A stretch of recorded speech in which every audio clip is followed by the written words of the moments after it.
नमस्ते सम्पूर्ण नेपाली मनहरुमा। म आज नेपालको एकमात्र पवित्र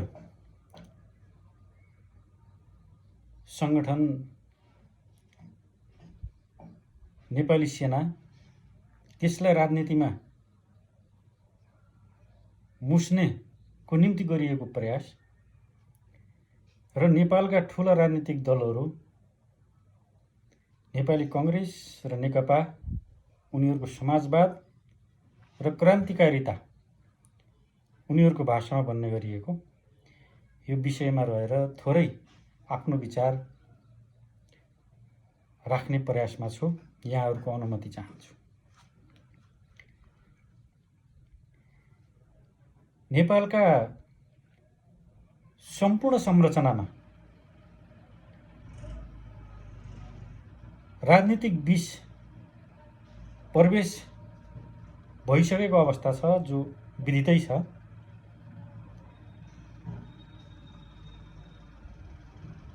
नेपाल भनेर चिनिने, गौरव गर्ने पृथ्वीनारायण शाहको नेपाल एकीकरण सँगसँगै देखिको जुन नेपालीको एउटा गौरव गाथा, नालापानीको वीरता, शौर्यता आदि इत्यादिबाट हामी विश्व जगतमा वीर गोर्खाली र नेपाली भनेर चिनिने एउटा पहिचान बन्यो। त्यति बेलादेखि नै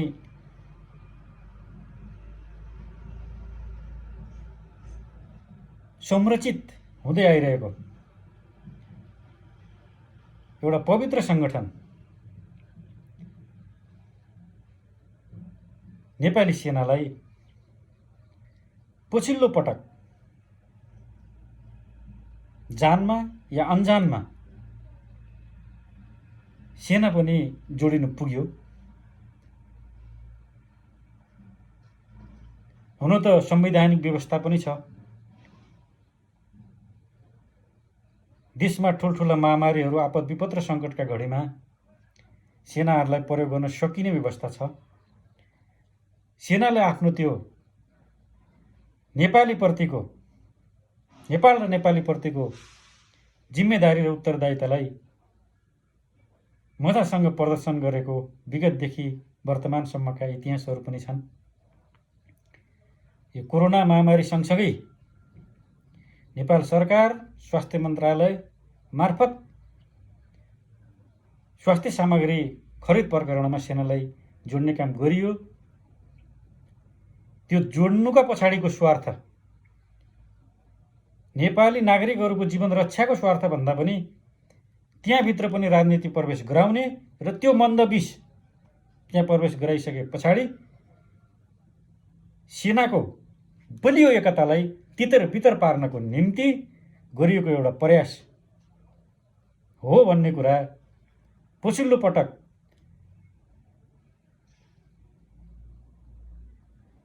मन्त्री र सेना प्रमुख बीचको विवादले पनि देखिएको छ। किनकि त्यहाँ भ्रष्टाचारको स्वार्थ थियो। सेनालाई पनि त्यो भ्रष्टाचारमा मुस्नको निम्ति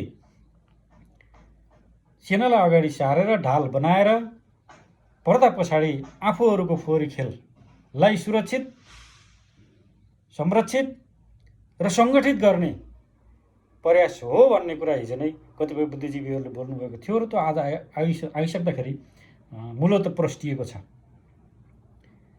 यस प्रकारले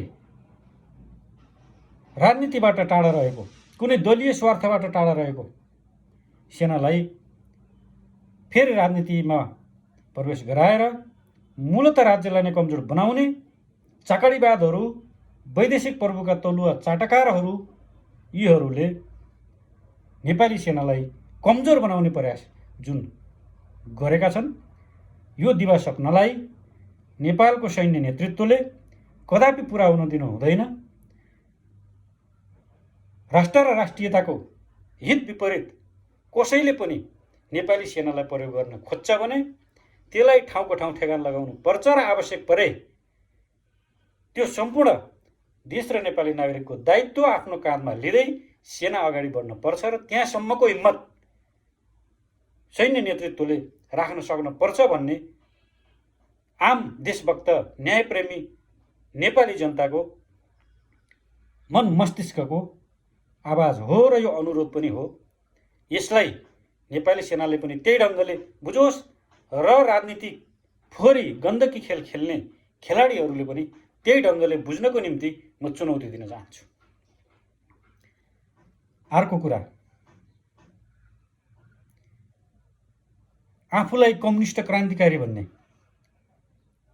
नेकपाहरू, आफूलाई समाजवादी भन्ने कङ्ग्रेसहरू, तपाईहरूले एउटा कुरा के बुझ्नु पर्यो भने राणाकाल पञ्चायतकालदेखि सञ्चालनमा आएका महत्त्वपूर्ण उद्योग धन्दा कल कारखानाहरूलाई निजीकरण गर्दै कौडीको भावमा बेच्ने काम जुन गरियो त्यो कुराले समाजवादलाई फाइदा दियो कि दिएन? भिरकुटी कागज कारखाना सुनिएको छ, त्यसको आधा जमिन प्लटिङ भइसकेको छ र आधा जमिनको लागि अदालतमा फाइल पुगेको छ। त्यहाँ पनि हिसाब मिल्यो भने त्यो जमिन पनि व्यक्तिले बेच्ने प्लटिङ गर्ने फैसला हुन सक्छ। त्यो हुँदैन म भन्दिनँ, त्यस प्रकारका धेरै घटनाहरू घटिसकेका छन्। यस प्रकारले उद्योग धन्दाहरूलाई सिद्ध्याउँदै जाने कुराले कुनै कम्युनिस्ट क्रान्तिकारी हुन्छ कि के हुन्छ? कल कारखानामा काम गर्ने मजदुरहरू कम्युनिस्ट क्रान्तिकारी कि कल कारखानाहरू बेच्दै जाने र गोजीमा दाम हाल्दै गएर आफूले सम्पत्ति कुम्ल्याउने क्रान्तिकारी?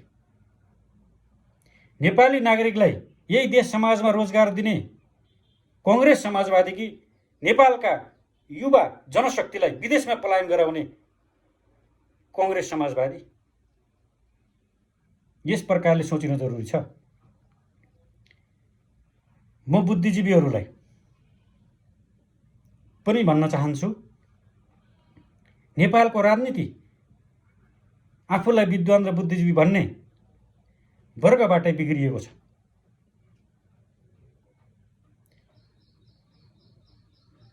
तपाईहरूले गरेको डिग्री, हासिल गरेको डिग्री, 2-3वटा विषयमा गरेका डिग्री, विद्यावारिधि आदि इत्यादिले नेपाली समाज र नेपाललाई, राम नेपालीलाई फाइदा दिएको छ कि छैन यसबारेमा सोच्नु भएको छ? तपाईँ नितान्त व्यक्तिगत स्वार्थमा लागेर विद्वत वर्गले गर्दा आज नेपालको राजनीतिक फोहोरी खेल झन् मौलाएको छ। तपाईहरूले सत्यलाई सत्य र असत्यलाई असत्य भन्न सक्नु पर्यो। बुद्धिजीवी पत्रकारहरूले विषयलाई आफू बिकाउमा लागेर आम नेपाली नागरिक, सचेत नागरिकलाई गुमराहमा पार्ने र कुनै एउटा राजनीतिक शक्ति र दलको प्रभावमा पार्ने यस प्रकारको दृष्टताको अन्त्य हुन जरुरी छ। यसो गरिएन भने सम्झिनुहोस्, आगामी दिनमा अझै ठुलो सङ्कट आउनेछ।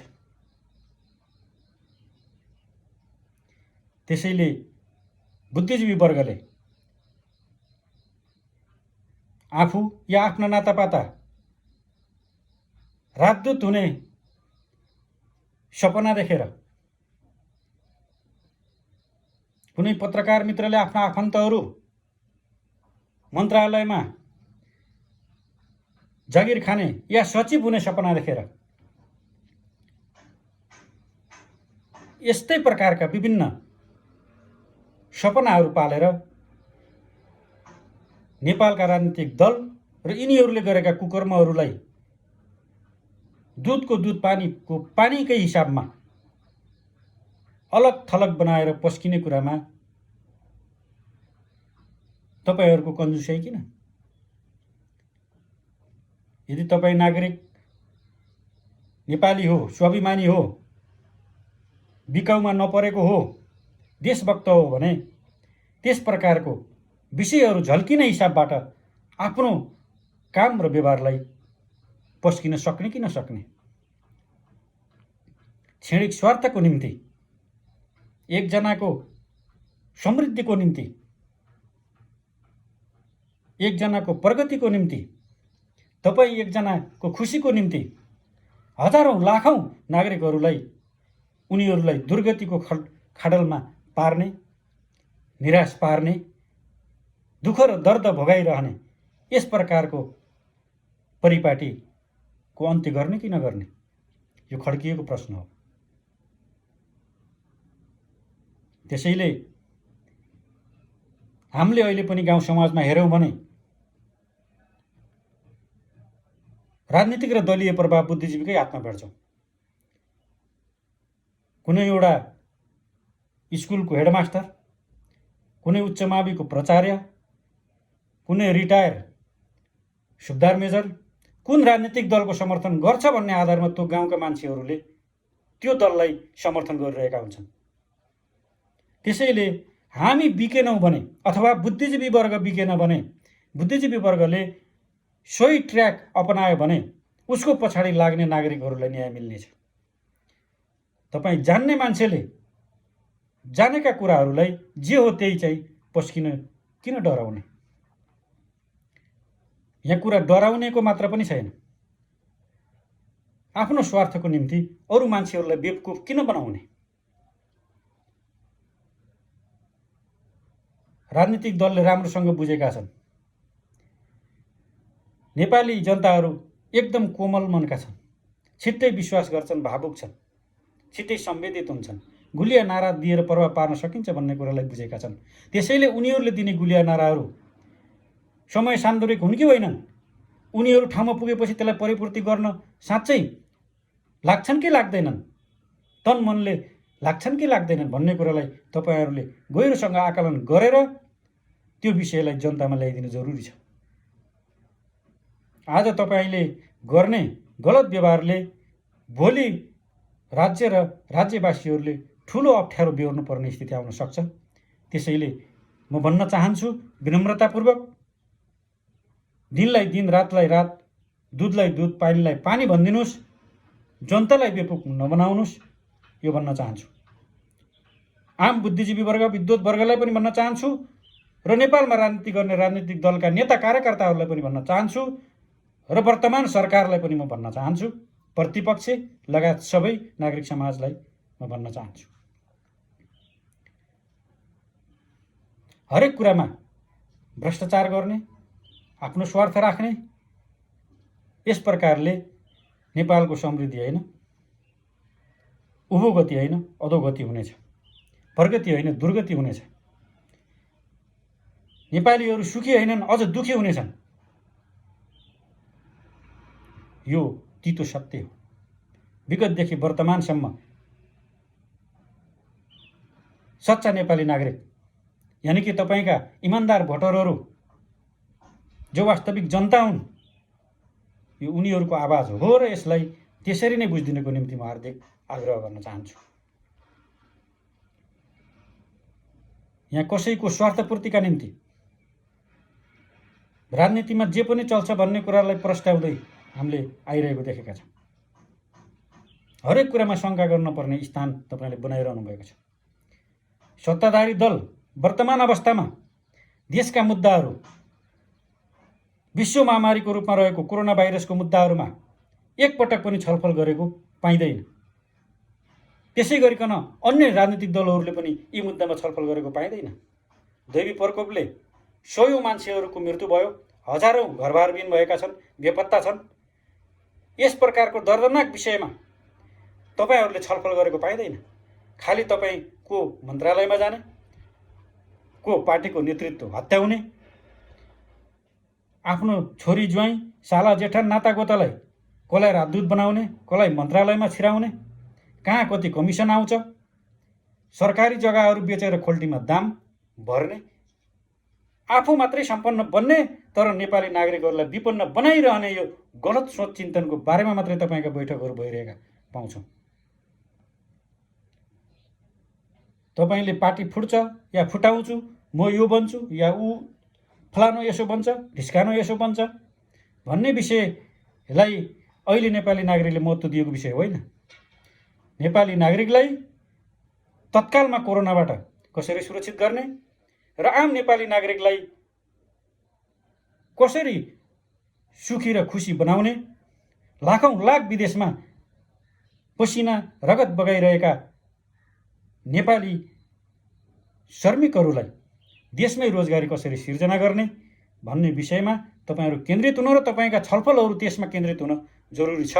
यदि तपाईँहरू नेपाल र नेपालीको लागि राजनीति गरेको हो भने, तपाईँहरूमा यदि राष्ट्रियता छ भने, तपाईँहरूमा यदि स्वाभिमान छ भने, तपाईँहरू यदि निस्वार्थ हुनुहुन्छ भने, तपाईँहरूमा जनताप्रति लगाव र प्रेम छ भने, इमान्दारिता छ भने यी विषयहरूमा केन्द्रित हुनुहोस् र यस प्रकारका विषयहरूमा छलफल चलाउनुहोस्। म यो भन्न चाहन्छु।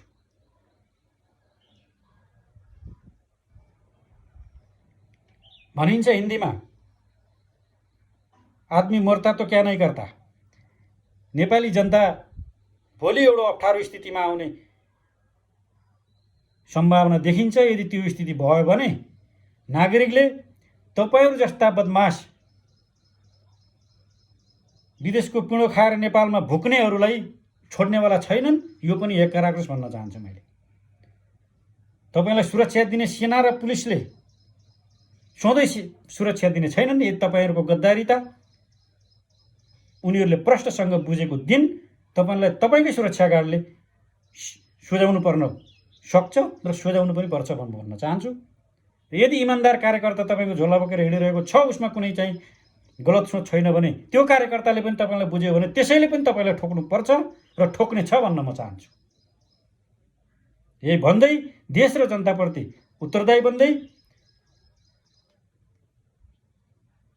सेना, प्रहरी, सशस्त्र, पत्रकारिता जस्तो विषयलाई राजनीतिभन्दा टाढा राखेर स्वतन्त्र र स्वच्छ र स्वस्थ रूपमा चल्नको निम्ति, त्यस प्रकारको वातावरण सधैँ बनाइदिराख्नको निम्ति सबै राजनीतिक दल, नागरिक समाज, बुद्धिजीवी सबैलाई हार्दिक आग्रह गर्दै मेरो भनाइलाई यही अन्त्य गर्न चाहन्छु।